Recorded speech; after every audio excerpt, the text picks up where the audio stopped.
Salud mi gente, you boys coming through once again. Before we continue with this video, do not forget to hit the like, subscribe to the channel. For those who've been showing love and support, I do highly appreciate every single one of you guys, man. On today's video, this is a request by the people, so this is for the people. They've been sending me emails and messages. They want me to point out the inconsistencies of a story put by Dubs, right, about Huero B. So once the second transcript came out, which was released by Collect Calls from, is a channel that releases content like this. If you're interested on that, you can go over there and check it out. I was like, why not? Why not? We can make content on this. It's out there on the internet, and there's a good reason. Why not, right? You can make a good video off of this. So that's what we're doing. So for those who don't know, let me explain to you something real quick. Huero B got brought up into YouTube because Dubs, when he went to Bohr, he brought up that name and basically said that he made a statement that didn't look good, and where he was basically telling, that's what it is. He said he don't know if the DA knows that Huero B is above him, basically saying that he is the main one from the Santa Barbara County. He's the one in charge of Santa Barbara, and he's addressing the DA, even though he cannot talk to the DA directly. The DA is listening to that conversation. For those who don't know about parole board, I was on parole board, so what I'm telling you is what it is. Before, let's say maybe when before 2007, before the COVID-19, there used to be 3 commissioners. There's going to be 3 commissioners. There's going to be the inmate who's going to board, and there's going to be his lawyer if he has a lawyer. Also, through a FaceTime, there's going to be the DA of his county. So the DA of Santa Barbara County was in that room listening to what Dubs was saying, right? And that's when Dubs said, hey, I don't know if the DA knows this, but Huero B is like the main guy right there. So that's basically telling, you cannot say that, oh, I'm taking a bullet from the parole from the commissioners because you're not. That's not the way you take a bullet from them. The way you take a bullet from them is like this, man. You have to bring up the incident first before they bring it up. And how would this benefit you as a person? By you bringing that situation, right? By saying, hey, you know what? I do have a 1030 that maybe I want to address about me sending a letter to another inmate who was an associate at that time. And then you're going to say whatever you want to say, right? But you're bringing that situation up. How this is going to help you, you're showing that you are not hiding nothing. You are being honest, and you want to come clean with everything. That gives you a lot of points, man. A lot of brownie points. Instead of just being quiet and having the commissioners bring it up and asking you a question about that, even though you can answer it however you want to. But that is going to give you more points. You don't get points by just saying, hey, I don't know if you guys know, but Huero B is the one above me, or was the one above me. I don't know if the DA knows that. You're addressing the DA. You're not addressing the commissioners. Now, because of this, Dubs dropped a video, which he shouldn't drop this video, but it was personal for him, and he decided to drop this video. And on this video, there's a lot of inconsistencies, man. A lot of inconsistencies. Like, I just want you to listen to what he says, and then we're gonna break it down and stuff like that. So just pay attention. I said that, and the trolls don't get it. There's no secret about Huero. They're saying, oh, Dubs got invalidated. Huero got validated while I was in YA. And he got validated because he killed a man in the middle of the yard in front of God and everybody. Took a man's life. He's already busted for murder. This dude was a monster. He was the most respectful dude you'll ever meet. A bona fide killer, right? So I come in years after he's validated, right? But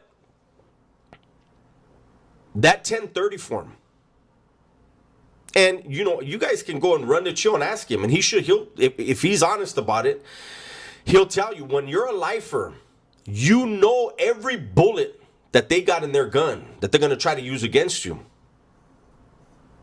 So before they could bring up Huero, I did. Didn't give up no information on the dude whatsoever. A parole hearing is not a debriefing. A parole hearing is not a disciplinary hearing. The fact that I brought him up before they did took the bullet out of their gun. All right, so like I said, I'm gonna disagree on that. I believe he gave information to the DA, basically pointing out that Huero was the main guy for Santa Barbara. You know, I know the parole hearing is not a debriefing process, like he said, and parole hearing is not RVR. But do I believe that Dubs made this guy validated? No, I don't believe it, and it's just me. And the reason why is because Dubs did brief or did the steps to drop out in 2006, which Huero B was already validated by 2002. So with that being said, we can take that out of the equation. Now, he said that Huero B had unalived somebody on the yard, which is not true. He didn't unalive nobody. He was involved in 2 incidents, in a slashing and a superficial stabbing, and that was it. That was it. He didn't unalive nobody, even though Dub said this. I don't know why he was to say this. Maybe because he was trying to make that story that he got validated a long time ago. And this slashing and stabbings happened in 1990 and 1992. And for those who don't believe it, this is going to be the transcripts in where he's saying it. Inmate Bunt, I was involved in an assault that was on behalf of the gang. Deputy Commissioner Dang, okay, just one assault or were there several? Definition: Northerner Nuestra Familia, a prison gang primarily composed of Mexican Americans from Northern California. Inmate Bunt, there were 2 assaults, one with the Northerner gang and one with, another guy. Deputy Commissioner Dang, another what, sorry. Inmate Bunt, an ex and exa EME member. Deputy Commissioner Dang, and, do you remember when those assaults took place? Inmate Bunt, in 1990 and 1992. Deputy Commissioner Dang, do you know what the, if the victim survived those assaults? Inmate Bunt, yes, they both survived. Deputy Commissioner Dang, do you know what kind of injuries that were inflicted on them? Inmate Bunt, they were superficial wounds on the initial one and slashing, the second one was a slashing assault.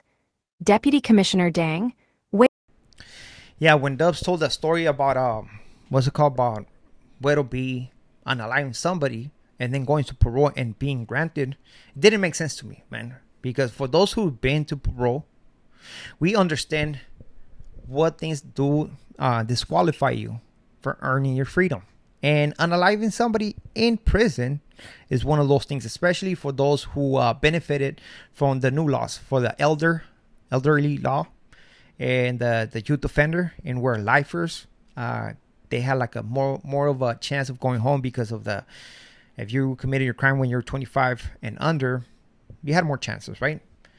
Also for the elderly, after you turn 50 something years old, you qualify for that. I believe 55, if I'm not mistaken. I don't know. Don't quote me on this, right? But if you unalive somebody, first of all, you get disqualified for that law. And let's say you get granted parole for, I don't know, by some chance, right? You're going to get granted for parole for the case that you went to prison for. Now, once you get granted parole for that, you have to do your other case, the 187 that you committed inside prison. So that would mean that he wouldn't be out there free. You know, so it's just something to point out, and it's something that I caught, but I was like, you know what, his story, let him run with that. Now that the transcripts are out and the inconsistencies of this story is coming out, now we're gonna bring it up. Now, another thing that it is big, he was pointing out that trolls, whatever he's calling these people, is that they're bringing up a letter, and I want you to just read the comment, because I think he got the information from this comment, and in a way he twisted that in a different way. He twisted that in a different way to make it seem like what supposedly this viewers were talking about. It was about him corresponding with Huero B, right? But that was not what the people were talking about. They were talking about something else, which Huero B talks about and his transcripts as well, right? So let's just listen to this. Even the fact that they said I was utilizing the mail, that was fabricated. Somebody gave them that information. Was I in contact with them? Yes. But I was way smoother than most cats. I had a cell phone and a secretary on the streets. I would tell this woman exactly word for word what I wanted in the letter because I had codes. One word missing can destroy the whole message, right? So mail didn't have to come out my door for the squad. All right, so Huero B being released, been out here on the streets for 3 years. He got released in 2022, something around those lines, right? That's when he went to his last parole board and he got granted parole, right? After that, he got four months for them to release him. The thing about the letter, man, you see the comment as he's saying that. The comment is not saying that Dubs is utilizing the mail to talk to Huero B. No. The comment says that Huero B sent a letter out because one of his homeboys from Santa Barbara had turned informant, right? That IGI or ISU, whoever was the one in charge, caught that. They caught that. And they gave him a write-up because of that. Of course, Huero B did a 602, an appeal to see what was the issue, right? Then once he talked to somebody, they told him, is this, man, is the fact that you told that one of your homeboys when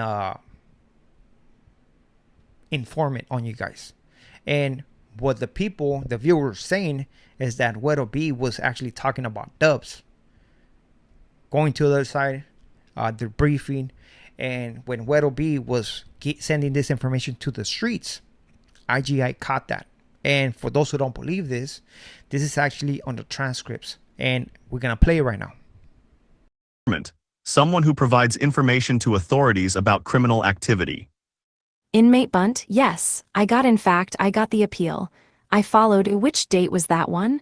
Deputy Commissioner Tucker, May 24th of 2010. Inmate Bunt, May 24th. That was a letter, confiscated a letter.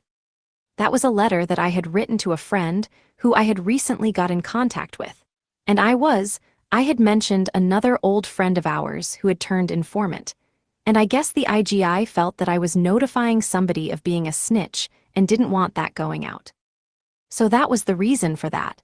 I guess I don't know if they considered that gang-related information, but that's what I was doing. I was letting this person know that an old friend of ours had become an informant. Deputy Commissioner Tucker, okay, it sounds as though you're unsure about whether or not that could be misconstrued. Inmate Bunt, I understand now. I think they meant that maybe I could be sending out word that he should be attacked or something, but he had mentioned something to me about it, and what I was, in fact, I believe in this letter telling this guy, was that I had tried to help him out when that person, in fact, contacted me, saying that he was being accused of this. And I told him, well, if there's someone that I could vouch for you that you're a good guy, I'll speak up for you. But later on, it turns out that everyone else was saying, no, he turned informant. And that's what I was letting this person know that we know from Santa Barbara. But this guy had actually moved up to Washington and was unaware of a lot that was going on with old pals of ours. So that's what that one was behind. Deputy Commissioner Tucker, okay. Definition. Debrief, to provide information to law enforcement or prison officials about gang activity or other illegal behavior. Inmate Bunt, and I filed I filed an appeal on it to find out exactly what it was, and that's what the IGI told me it was based on. I said, okay, fine. I won't. There's another one in there, in fact, where I did the exact same thing, letting somebody else know about someone that had become an informant or actually checked in from here to debrief. But that letter there, they allowed me to just scratch it out and then mail it home. And that's the one from 114 you may have. Deputy Commissioner Tucker, 114-2010. So basically what he's saying right there is that he got in contact with somebody on the streets that had moved to Washington and told them that their old homeboy from Santa Barbara had basically turned informant. So that's what basically the viewers were saying, that it was actually Dubs. And you know what, in a way it does make sense. Whether it was him or not, we don't know. But you can say like around those years, that's when Dubs actually went to the other side. Something like that, something around those lines. So he knew that Dubs had turned into the step down program and stuff like that. And I'm pretty sure they were speaking about this, and that's how they caught that letter. So at the end of the day, there was a lot of things that were taken out of context, that were given a different story. It didn't make sense, and now we have the transcripts of what it'll be to actually get the real information out there. And hopefully you like this type of video, man. With this being said, we are out to next video. Saludos a todos. Muchas gracias. Take care. Happy Wednesday.